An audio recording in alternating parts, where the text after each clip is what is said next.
Okay, I'll just show you how to replace the battery in a 2014 Jaguar XF remote key fob. Now, I can't remember which way these slide. It's quite tough. So you're pressing upwards from the bottom of the key. You then have a spare key there. If you put that in there and lever like so, that comes apart. You've then got the key there. You may need something to pull it out. That's a CR2032 and it goes back in the exact opposite way. Slide in.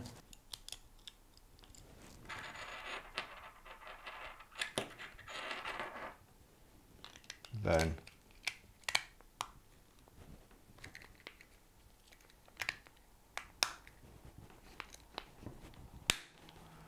clip back together, key in